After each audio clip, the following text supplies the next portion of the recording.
Good morning everyone. Once again, this is your ERC Tech. And meron tayong gagawin. Ito, ano to? Basic lang ito. Pero maraming mga technician na medyo nahihirapan sa pag-repair ng electric kettle. Hindi naman lahat na gagawa nila.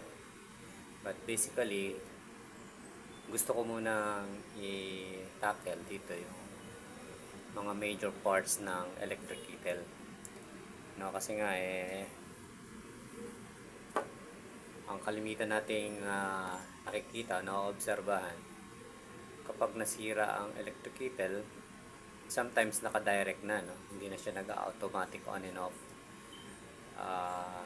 Yun ang nagiging isang major problem nila, na nasisira yung automatic on and off. Pero before that, i-discuss muna natin yung mga major parts ng ating electric kettle. Ito yung pinaka-pitchel niya, no? Basic lang naman ito eh. Ito yung pinaka-pitchel niya. Tapos ito yung pinaka-plate niya o patungan, which is terminal na rin ito ng kanyang supply. May makikita kayo dyan na may iba't ibang klaseng design ito, no? So ito, ang design niya, yan siya.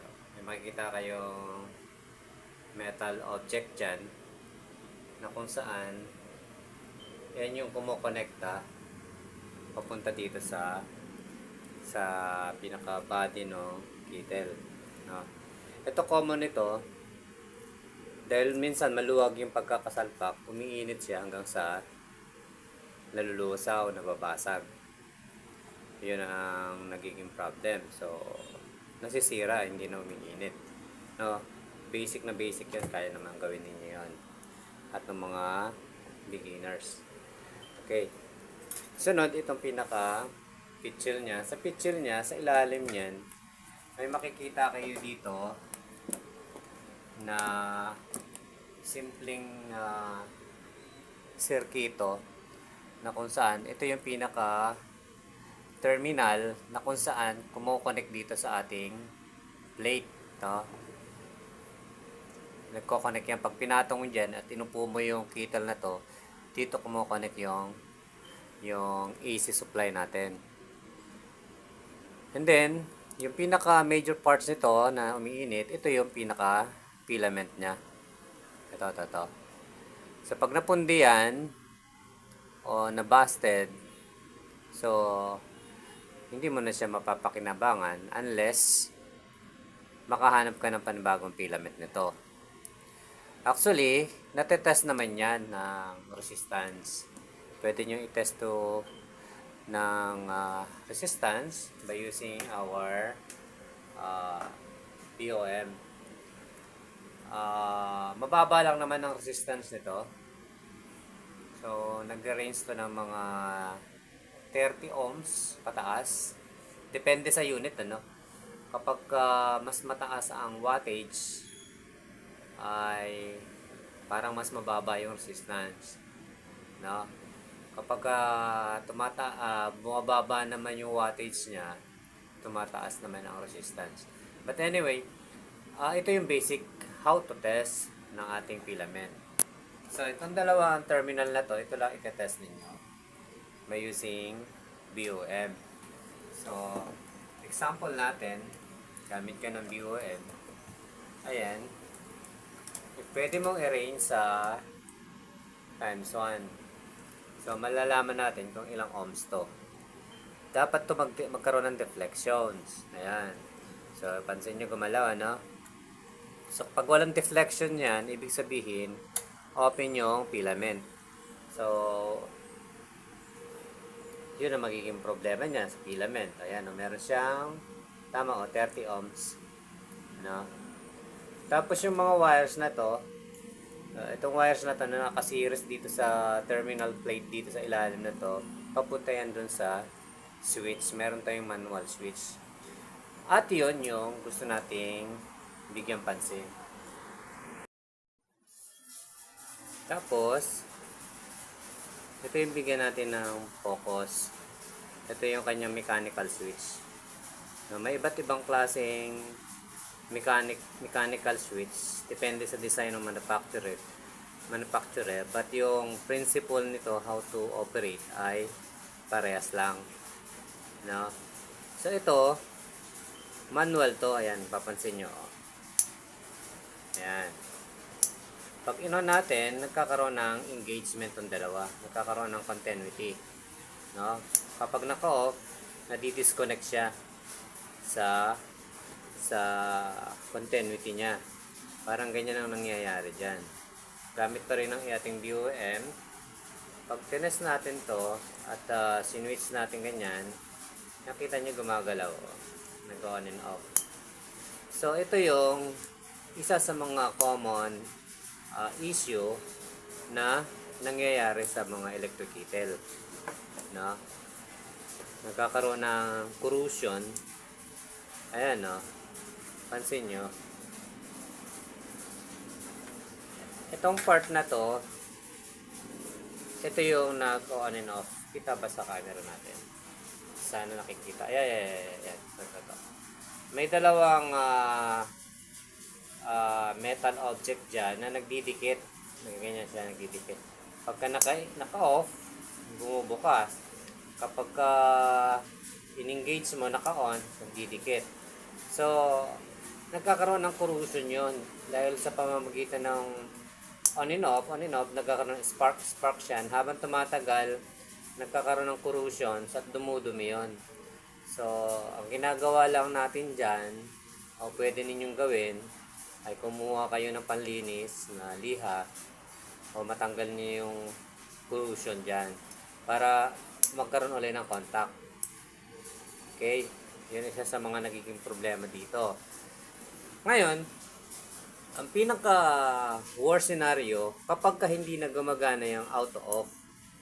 No? Kasi pagka naka-recta yan at hindi siya nag-auto-off, malaking problema sa ating electric kettle yon, no? Hindi na safety gamitin yung ating electric kettle. Kaya yung mga nagbabypass dyan, ginajumper na lang nila, take your own risk, no? Medyo nakakatakot din kasi baka matuyuan siya o hindi nyo mabantayan kung ano mangyari sa electric kettle. Kaya nilalagyan siya ng automatic on and off. Yun ang nagiging isa sa mga big issue ng ating automatic on and off. Now, gusto kong i-demonstrate o i-demo sa inyo paano ba nag-work yung thermostat nito. Kasi may mechanical thermostat ito eh. No? Pag sinabing thermostat, yun yung isang device na kapag na-reach na yung temperature requirements niya, ay mag-off siya o magkakaroon siya ng action. No? Magkakaroon siyang pwedeng mag-retract o mag-push siya, no? Kung sa electronics naman, 'di ba, meron mga tayong circuit ng thermostat. Pero dito, hindi to electronics type. Ito ay mechanical. Na kung saan ito yung pinaka may big issue. Ayan. Pansin niyo to, isang maliit lang na metal na pag nainitan ito, kusa siyang gumagalaw, no? Pag nainitan, ibig sabihin, kumukulo na siya, no? May pumapasok dito ang yung tawag dito yung boil, no? Yung moist na lumalabas diyan, yung mainit na tubig o moisture, pumapasok dito sa portion ng switch at pinupush niya ito. Na may kinalaman dito sa switch na ito. Okay? Ito yung ating bibigyan ng pansin, no? So, ang orientation nito, usually nakikita ito sa ilalim na bahagi ng switch natin. Dito yan.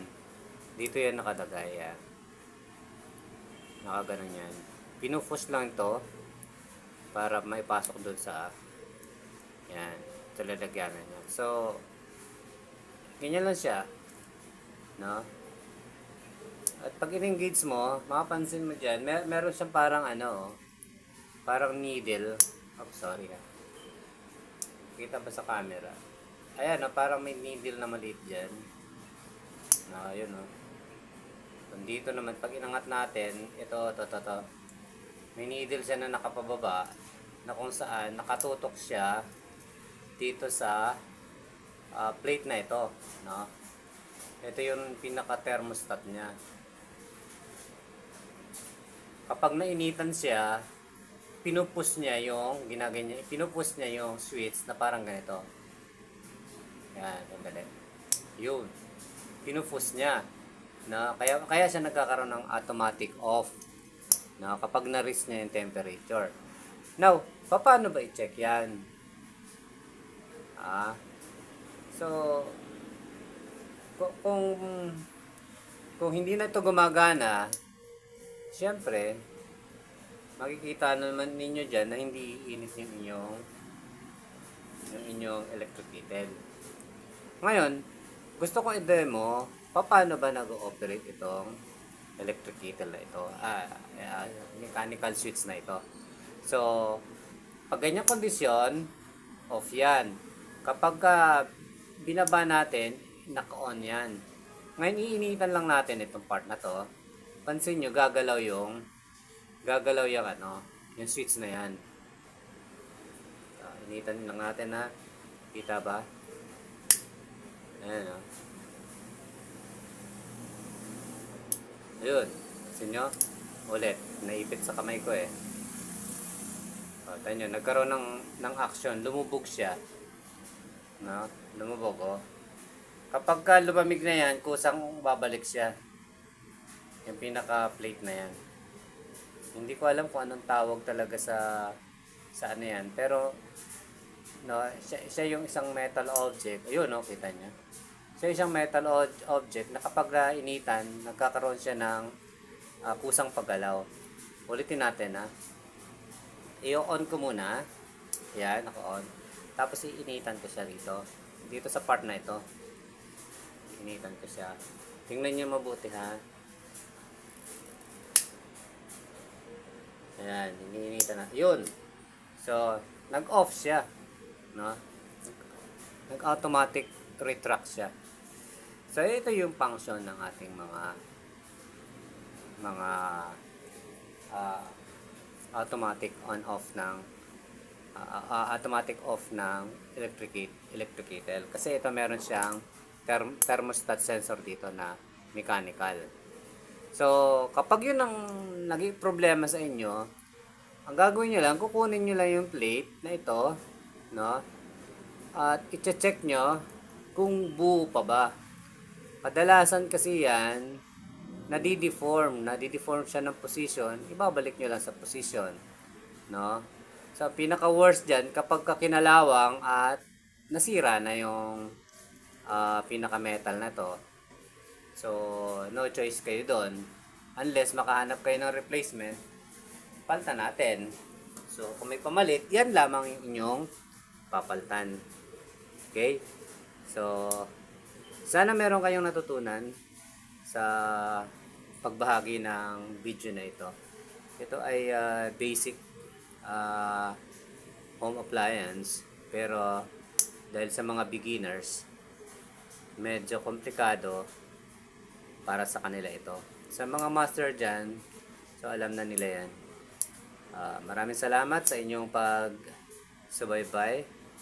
Once again, this is your ERC Tech. Have a nice day. Bye.